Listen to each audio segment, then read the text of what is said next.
I'm Dr. Bart Rademacher, Prescription for Your Transformation, Real People, Real Conversations, and a Real Success. Really excited to be talking to Andrew Assinin today. And it's really all about recovery, finding that place where we can recover from a place that we found ourselves in and perhaps didn't even know how we actually got there. And it's true of many, many people out there.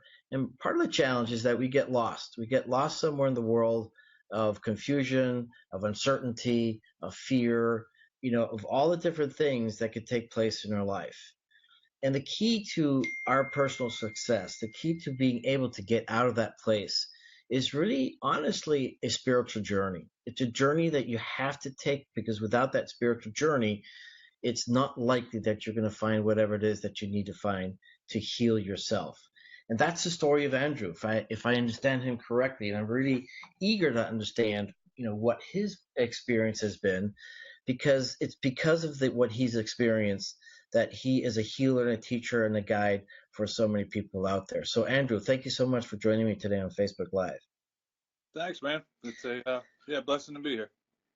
So I love the fact that not only are you a professional in mental health, and so you've done all the education and the curricula and everything else, but you've gone really beyond that. And I think that's a key component to many of the services that you can provide for people, because you bring more of that holistic approach.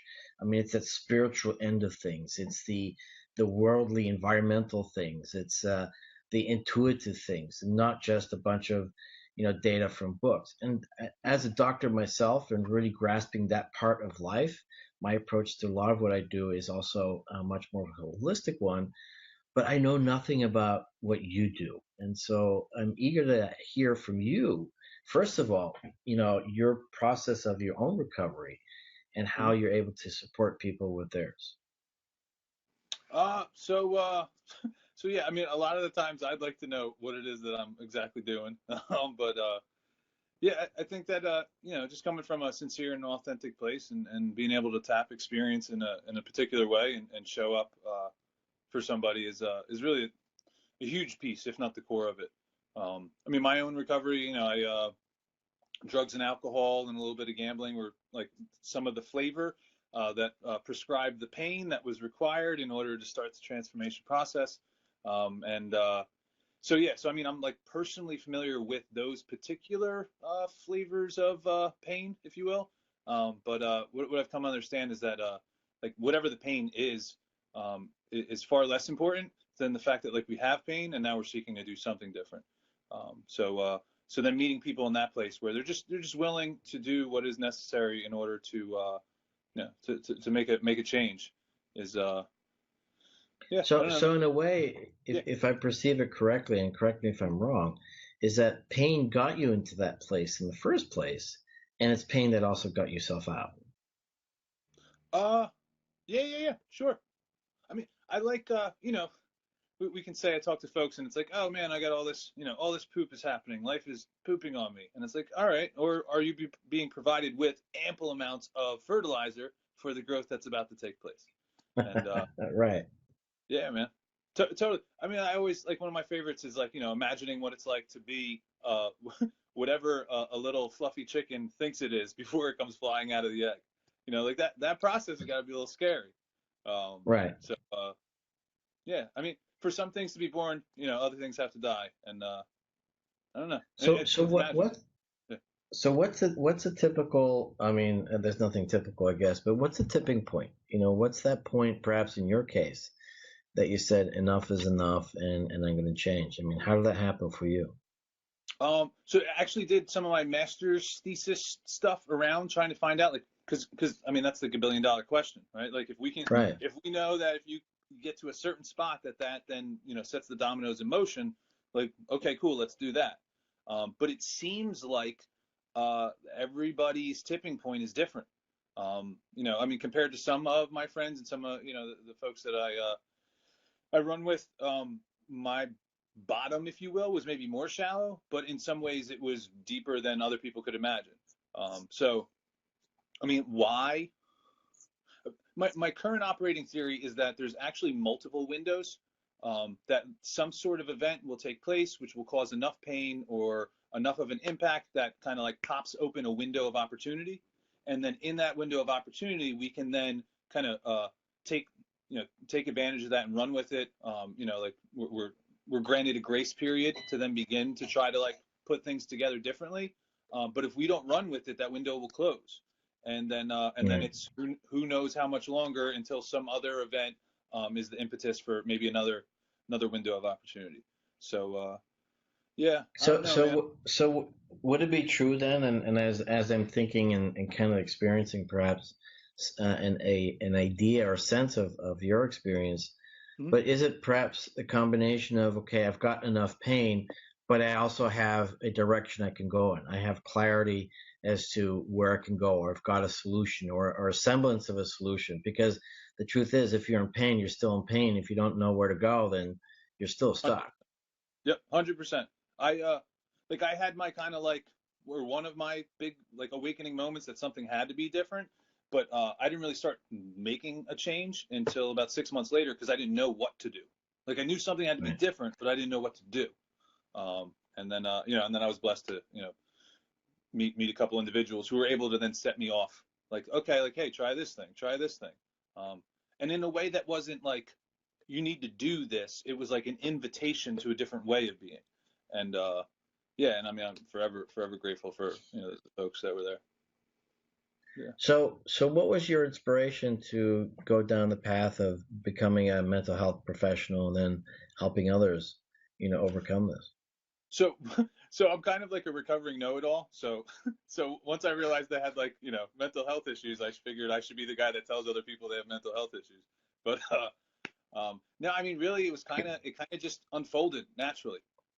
What I've come to understand now is like I'm a healer. I've always been a healer. The energy about me provides a healing teaching space. And when I stopped trying to like make it all work the way I thought it should, the universe got to borrow me back, and then I got to be put to like to the use that maybe I was more intended for. Right. So yeah, it wasn't. Well, I didn't pick this. It kind of. Right. I just stopped fighting it. Well, what I respect about you is that, in essence, you are more professional than most because you've already gone through that process. And so you're more qualified because you know what it's like and you know the different aspects of it personally. And so that gives you the credence to help others. But also, in my opinion, kind of sort of leverage. Said, look, guys, since I've done it, then you can do it. And that has to be a really powerful tool. But one thing you shared with me before we started today, and I really like what you said, and these are some of your talking points, and that's waking up. Share with the listeners what that's about in your perspective, waking up and remembering. So waking up, it can come with like, it can come with all the fancy dressings of like a Buddha or some stories from different cultures and whatever. But really, more and more, just a simple understanding of like awareness and shifting behaviors. That in a sense, we're waking up from beliefs or behavior patterns, reactions to our emotions, reactions to our environment. The whole thing, or any piece of it. We're kind of waking up from, or becoming more conscious from behavior patterns, belief systems that we could say we were asleep or just were unconscious. They were operating in the background and we weren't aware that they were there, or how they might be impacting us. So that's, I guess, the psychological spin. But from like a spiritual orientation, I mean, really waking up, and the word remembering I love, because it, like, we don't have to become something else. Like, all we have to do is kind of remember like a truer, deeper core or essence of ourself, and that this process of healing and transformation is much less becoming something else and much more letting go of what isn't truly us and falling back into the embodiment of the presence. So I like waking up. I mean, the word recovery, I like. In the recovery world, there's like a huge stigma around like addict and addiction. So now it's recovery, but then you're defined by what you're recovering from. Whereas like waking up is like, I'm a human being who is waking up from the person story into the embodiment of my like spirit or soul or whatever it is. So then I'm like this, energy, spirit, hippy dippy thing, whatever people want to call it. But it feels truer. And then I get to have this human ride. And it's just, I don't know, it's so much different of an experience than being a person and having all my, I need a job, I need a house, I need a car, I need to be as good as, I need to, like, it's just a totally different wavelength, man. It's a totally different Right. experience. So tell me one thing, because and again, I really appreciate how you present that. What does it feel like when you're waking up? I mean, so people can get an idea of what your personal experience is as waking up. It's like, equal parts the most amazing thing ever and the most terrifying thing ever. Is it terrifying too, waking up? Oh, 100%. I mean, who wants to actually like deal with and look at and feel the things we don't want to deal with, don't want to look at, and don't want to feel? That the experience of being in the room with the biggest fear, or like sitting in a room and talking about the thing that you never want to talk about. I mean, the terror that can come. And what's cool is after a while you start to realize that terror really can be interpreted as excitement, right? Because we're about to make a huge leap in our understandings and our ability to forgive and love. Yeah, man. Yeah, I mean, like if everybody, like if all waking up was like the most beautiful, blissful thing ever, everybody would be doing it. But the reality is that I don't think people are aware of what that possible feeling can be. But part of the challenge, I think, is, and that's my opinion, part of the challenge is that the fear, or at least in my personal experience, is that the work is hard to get there. The path work to get there is hard.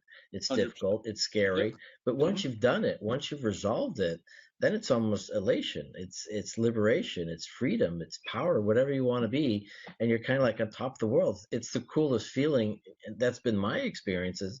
But getting there, yes, I agree, can be extremely fearful. Yeah. I mean, it's pretty cool. We just gotta be careful though, because I mean, then we just build another mountain to fall down. So we gotta be willing to burn the boats, once we get on the shore. Yeah. It's there was a thought that came and then it went. Oh well. So it's really, I guess, being more in the moment, doing what you love to do, being aware of where you're at, what's wrong, accepting, what when I use the word wrong, I mean there's nothing in essence wrong. It's just that it's not what you want it to be. I have my personal belief, and this is something I learned from Eva Pierakis from the Path work and the work that she's done. Also, book Fear No Evil, and that we all desire divine happiness, but to have divine happiness, we have to resolve whatever makes us unhappy. And that's the hard work, and that's the challenge, and that's the fear. So I know we're short of time, and I was hoping we have a little more time, so definitely we'll be talking some more. But I do have one question for you.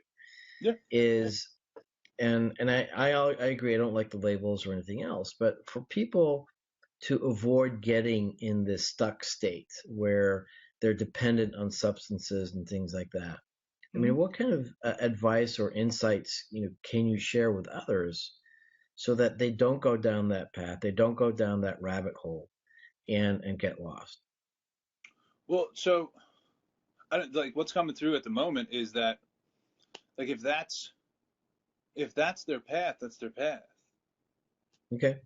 If sure, I have a niece and a nephew, love them. I would not want to see either of them. I would not want to witness or be a part of watching either of them go through some of the experiences that I've had to go through. At the same time, though, I mean, like those experiences have helped shape me and make me available in ways, and I've seen it in tons of friends and tons of other people where it's like, I don't know. I mean, like a person's path is a path. Now, can we curb that? 100%. Are we going to get rid of it? No. I mean, that's it's a part of, to a certain degree, addiction really is just the like grossest exaggeration of what suffering is for any human being in any form, Right? It's an attachment to something outside of ourselves that we think is going to make the inside okay. But as long as we carry a belief that we're not already okay, we're never getting away from the suffering. So if you need drugs or alcohol or food or sex or spending or gambling or any of those things to like provide the required pain to then make us take a look at how we're living so that we can reevaluate and move through some of the junk, okay, I don't know. I mean, yeah, I don't know that I don't know that there's like we fix that, because I don't know that that's broken. It's not a pretty part of our experience, but I think in a lot of ways it might be a necessary part that stimulates growth. Right. So. Well, it's true. I mean, depending on what you choose to focus on, your worst times can become your best times. And but that also comes with awareness, and which you fortunately have, and many people have, but some people don't, and they just stay stuck. And it's because that, in my belief, the lack of clarity, lack of not the awareness of what direction they can go in. And so my thoughts are always, not to, how should I put it, not to have people necessarily not have the pain, but when we can have that awareness without the pain, why not? If we still can have the luxury of not having to suffer so much, why not? Right? I want the peace and the awareness, but I don't want to suffer. I don't want no pain. Sign me up. Right. I think they have prescriptions for that, except it don't work for too long. Right. Exactly. So. No. Well, I know our time's up, but how do people get a hold of you? Well, I'll give you this one more nugget, and then I'll do it real fast. Yeah, absolutely. I think to a certain extent, though, you are correct in a particular way, that we don't necessarily have to glorify this story of like needing the pain to then have the experiences, to then wake up. Like really, the ability to be present is available right now to anyone, anywhere, anytime. So like, if this is truly the core of the experience, or whatever the words are, it's always available. So we can wake up right now. There doesn't have to be a whole, epic 3-part trilogy of our life. We can do that. It's just a lot of times it's hard to leave that behind unless there's, proper motivation in whatever form. Right. All right. So there's that. That sounded good, so I went with it. Well said. And again, I appreciate what you said. I mean, we don't have to glorify, our challenges and our suffering. What's the fact is a fact, and whether you went through it or not. But it doesn't mean that you have to go through it. I mean, you have choices. We all have choices. And I agree with you 100%. But what I do respect about you, and grateful that you're on this platform today with me, is helping people realize that, yes, there are alternatives, there are solutions. And certainly with guides like yourself, people can find a quick way out to where they want to get in life rather than being stuck. So I want to thank you for that. So if people want to get a hold of you, how do they get a hold of you? I guess Drew at consciouscontact.org. I don't know. Can I post links to this thing when it's in the Absolutely. Facebook world? Yes, you can. Cool. I want you to. Okay. All right, cool. Yeah, that would be probably the best bet. It would be. I mean, I don't know, on Facebook. I mean, you can connect to. We got a nonprofit, the Actualizing Awesomeness Alliance, that we've started, which is amazing. We have a private practice I just combined with a wonderful young lady, Erin. We're doing like counseling, but like integrative, holistic, spiritually aware and infused counseling. And then we have a meditation, like a Seva donation-based meditation center. And we actually are bringing all 3 of those together onto this brand new piece of property that we just purchased. Love it. So it's cool, man. Yeah. And I don't know. Everybody. Well, what I'd like to do is invite you back on this platform again and talk about all those things that you're doing. I want to have some more time, because that's the solution part of all the things that are available to us. And it's nice to know what's out there, because that was my own story. I mean, I'd done all my training, all these things, and I was stuck and I didn't know why. And I just found some incredible answers out there. And that's been my path, getting to where I am today. But Andrew, I really want to thank you for today. And I am Dr. Bart Rademacher, Prescription for Your Transformation. Real people, real conversations, real success, talking to the gifted and talented people out there in the world that actually have a solution for you. And I really want to, I'm looking at him right now. And, I love the energy that you have, and the fact that you really, truly are guiding people to their own healing. And so I want to thank you for that and respect you for that, Andrew. Thank you so much. Thank you for the opportunity, man. Really appreciate it. All right. Cheers.